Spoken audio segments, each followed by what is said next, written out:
bring in Leroy Chiao, a former NASA astronaut and International Space Station commander, someone who can tell us a lot about what goes on the ISS. We don't want to speculate at all about what has happened or the illness that has afflicted this astronaut. But can I ask you, these astronauts are clearly given a lot of training and they're given a lot of tests for their health. So it's unusual, isn't it, for someone to fall ill in this way?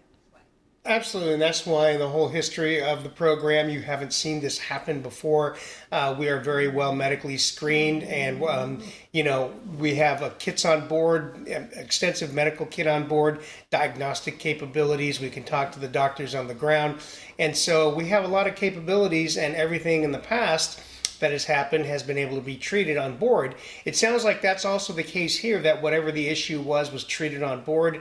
NASA has said several times the patient is very well stabilized, but just seemingly out of an abundance of caution, they would like to bring the patient back down to do a more extensive workup here on the ground, just to be sure. So not an emergency. They certainly have made it clear that it's not an emergency, but they'll be back here in a number of hours, and we'll get it all taken care of. What kind of difference does it make being in space, being in zero gravity, to the way in which you feel illnesses and pain and things? Do headaches feel worse? Does a dodgy stomach feel a lot worse up there, or is it just the same vibe?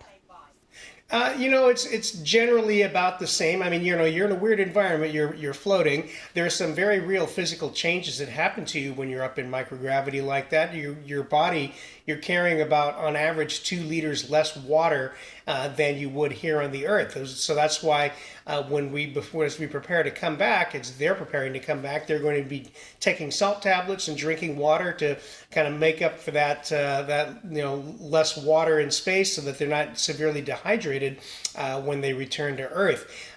So you do get things feel a little bit differently, but generally speaking, if you've got a headache or something like that, it feels kind of the same.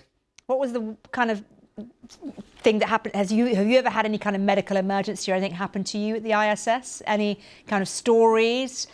We spoke to Chris earlier on, the astronaut Chris Hadman, and he said that he had someone eating a toffee when he was on the ISS, and he pulled his filling out, so they had to kind of patch the filling up. Has anything strange happened to you on the ISS?